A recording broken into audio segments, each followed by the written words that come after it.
You, John Fitzgerald Kennedy, do solemnly swear. I, John Fitzgerald Kennedy, do solemnly swear.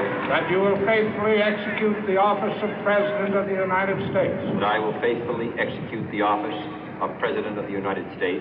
And will, to the best of your ability. And will, to the best of my ability. Preserve, protect, and defend the Constitution of the United States. Preserve, protect, and defend the Constitution of the United States. So help you God. So help me God.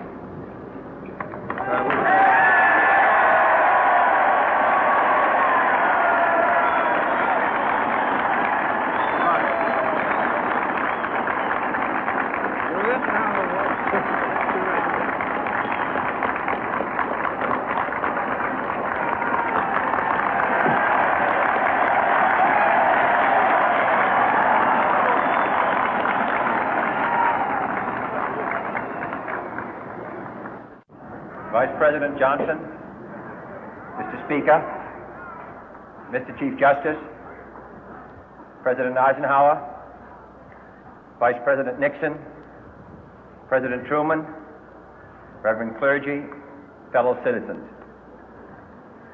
We observe today not a victory of party, but a celebration of freedom, symbolizing an end as well as a beginning, signifying renewal as well as change. For I have sworn before you and Almighty God the same solemn oath our forebears prescribed nearly a century and 3/4 ago.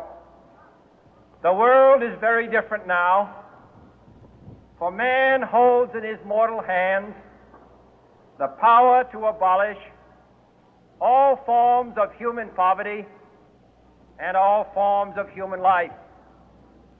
And yet the same revolutionary beliefs for which our forebears fought are still at issue around the globe.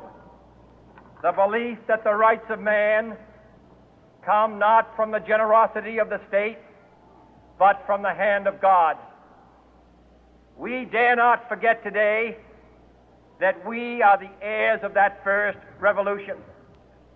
Let the word go forth from this time and place to friend and foe alike that the torch has been passed to a new generation of Americans born in this century, tempered by war, disciplined by a hard and bitter peace, proud of our ancient heritage, and unwilling to witness or permit the slow undoing of those human rights to which this nation has always been committed and to which we are committed today at home and around the world.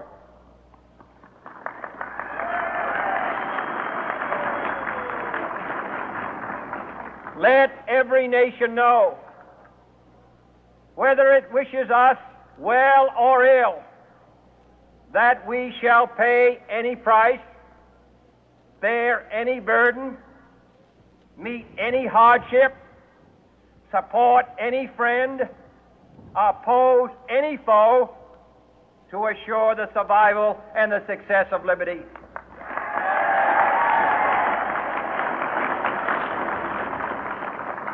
This much we pledge and more. To those old allies whose cultural and spiritual origins we share, we pledge the loyalty of faithful friends. United, there is little we cannot do in a host of cooperative ventures. Divided, there is little we can do, for we dare not meet a powerful challenge at odds and split asunder. To those new states whom we welcome to the ranks of the free, we pledge our word that one form of colonial control shall not have passed away, merely to be replaced by a far more iron tyranny. We shall not always expect to find them supporting our view, but we shall always hope to find them strongly supporting their own freedom, and to remember that in the past, those who foolishly sought power by riding the back of the tiger ended up inside.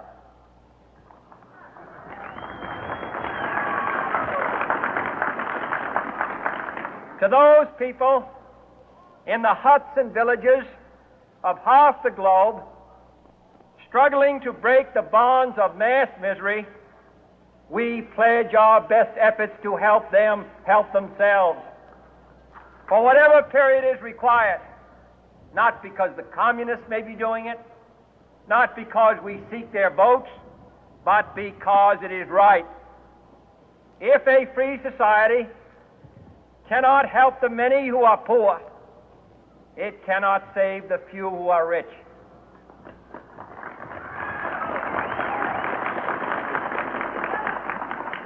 To our sister republics south of our border, we offer a special pledge to convert our good words into good deeds, in a new alliance for progress, to assist free men and free governments in casting off the chains of poverty.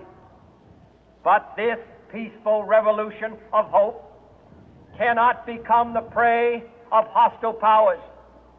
Let all our neighbors know that we shall join with them to oppose aggression or subversion anywhere in the Americas. And let every other power know that this hemisphere intends to remain the master of its own house.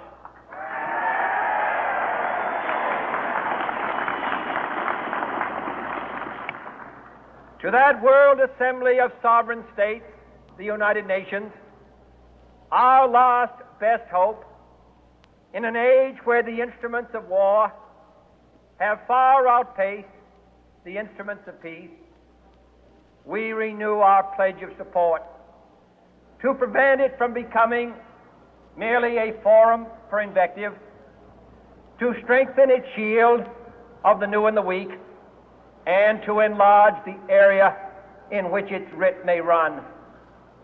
Finally, to those nations who would make themselves our adversary, we offer not a pledge, but a request that both sides begin anew the quest for peace.